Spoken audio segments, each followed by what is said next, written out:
Sorry for all the noise in the background. I'm going to donate plasma right now. Hopefully I can give some sort of affiliate link in the description for that, so that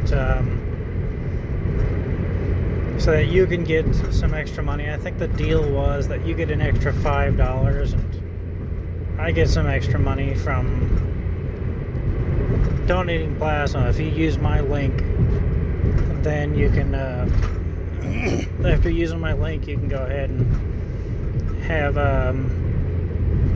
that extra money after your second plasma donation. Anyways, I was doing this thing that was way more difficult than it needed to be, and that was to listen to this entire series, hook, line, and sinker, and make a ton of notes on stuff that I think that I missed, and then add it in towards in future episodes. And that was an incredibly disjointed thing to do. It was proving more and more difficult. And then I realized something. I realized that I can just listen to my recording, make a correction, and then release it as an addendum directly after I release the video. That's going to be so much simpler and easier than what I had before, my plan before. So, with that in mind, I start talking about, shortly into the video, into part 0 here, I start talking about mind mapping. It's something that I wish that I had the time to do. Eben Pagan, he has a bunch of content that you pay high dollar for in order to try to figure out how to make a business. It's something that I invested a lot of money into. I wouldn't be surprised if I have given Eben Pagan $20,000 over the course of my life whenever I thought I was going to be an entrepreneur. I wouldn't be surprised by that at all. And I don't regret any of it. He's gotten a lot of high-level stuff. For example, my bachelor's level thesis, it was disjointed enough. There was enough sort of brain dumping about each topic that my mentor in college, she didn't like it. In my university, she didn't like it. She wanted me to pay somebody a large amount of money to redo it. And I found somebody that would, at the very least, like, look it over, make some spelling corrections, suggest some changes. She was on base. I was in California at the time. And she suggested some changes, but even that wasn't good enough for my mentor after she was done and I made the changes that she requested.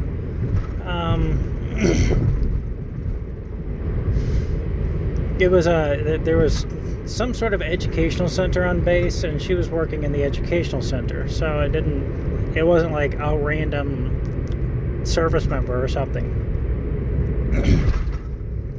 So then I took the main points from what I was writing, my bachelor's level thesis, and I drew them out on a mind map. It was something that I learned how to do because of Eben Pagan. I think it was one of his programs. I think it was it wasn't Ignition. It was the one that came after that, something like that. I can't remember. It definitely wasn't Ignition, because that wasn't a bottom level thing. That was more of a mid-level thing to do. And there's this extra, he brings in entrepreneurs to speak at his seminars. He records the seminars and then he sells the footage to you. That's what he does. Sort of like the Netflix documentary with Tony Robbins. But anyways, as part of that whole thing, he brings up guest speakers, and they speak on different topics. And one of his guest speakers was a man named Offer Breyer. Offer Breyer. Now, Offer Breyer is apparently a very accomplished.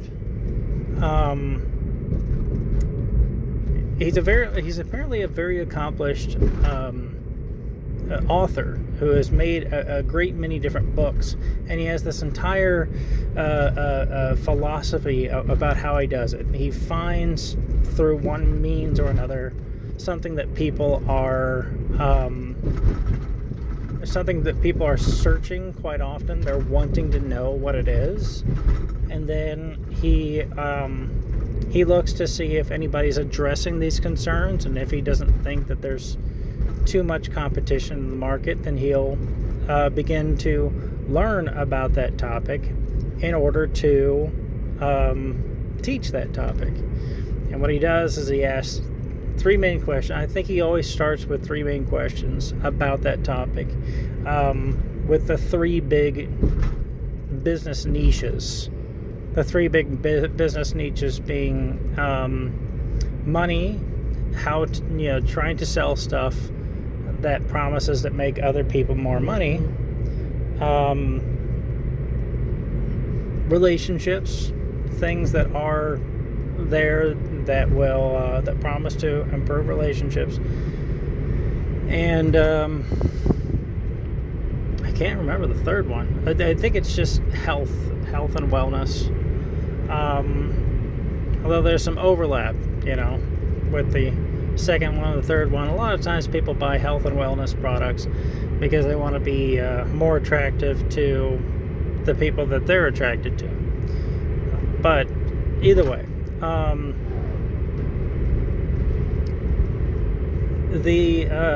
so he starts with that. How can learning about this topic that everybody's wondering about, how can learning about this topic make me wealthier? How can learning about this topic help out my relationships? How can learning about this topic make a difference with health and wellness? And then he starts to branch out from there. He asks three questions each about those individual questions.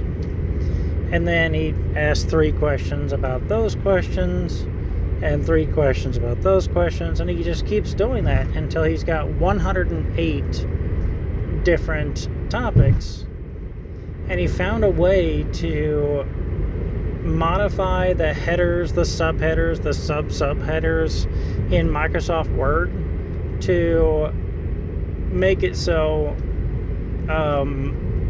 people have, like, all of those different topics are the subheaders. It is a very good way of outlining, of doing an outline for a book or any presentation or anything. It's fascinating, and it's the way that I rewrote my entire bachelor's level thesis and had it accepted and presented, and we went over time. I gave my presentation whenever I got my bachelor's degree, and we went over time because the topic was apparently so fascinating that the permaculture professor that was there, he just kept asking question after question, and me and him were getting into rapport. We're both fascinated about the topic, and the other professors had to call it quits. They're like, hey, we can't sit here all damn day listening to you two jaw on about this topic. But so I was quite proud of it. So I know, like, $20,000, it seems like a lot. It is. But there's still a lot about it. I just don't regret it. But mind mapping is a great way of taking notes. It's the way that our minds kind of work. We sort of open a folder. We'll smell something, and then suddenly it'll open up, and will be like, that smells like grandma's house, and then you'll remember grandma, and then you'll remember something else about grandma, and then you'll remember something else, and then suddenly you're like, I haven't had monkey bread in forever, and you're like, man, I gotta go get some. I gotta look up a recipe for monkey bread, and then go get some ingredients. Now you're on the road, and you're on your way to Walmart or something because you smelled something that kind of reminded you of grandma, and grandma used to make you monkey bread. It's something that happened to me. That's an actual story. It's something that happened to me. I was remembering something reminded me of my aunt on my former stepfather's side, and she made me monkey bread, and so I had to go and make my own monkey bread. It's never like a single serving. It's like whenever you're an adult, the only option that you have is to make a whole cake and then eat it, But yeah, mind mapping is fantastic. The only problem is that whenever you split it out into 108 topics like that, you need like something humongous. So you need like a giant piece of construction paper or something. You need something along those lines that splits it out into enough topics. And also there's a market research that goes into it, right? I can jaw on forever about something that I am interested in, but it might not be what people want to know about the topic, and then they end up frustrated because they can never get to. They wanted to know about the topic, but they're never able to get to what they wanted to know about the topic.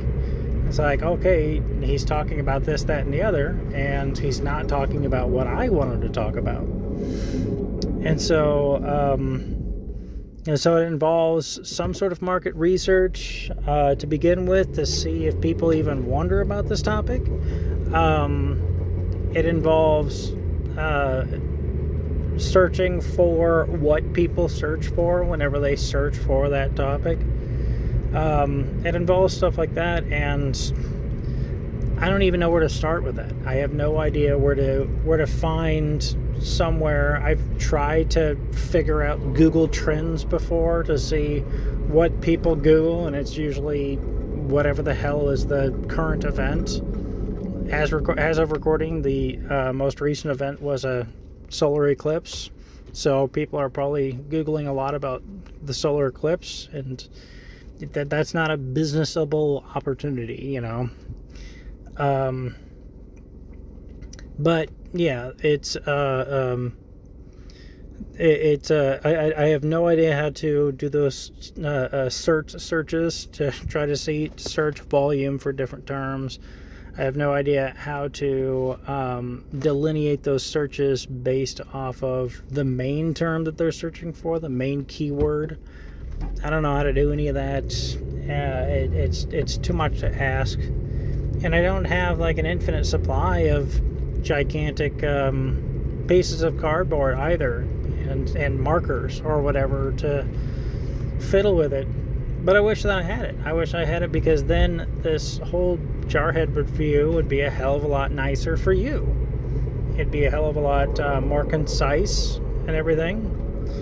Maybe someday I'll have the time to do these things and deliver something that's a much better thing for you, the listener. But until then, I'll just do what I can. But since my train of thought got derailed in the middle of that video, I figured I'd make that as an addendum.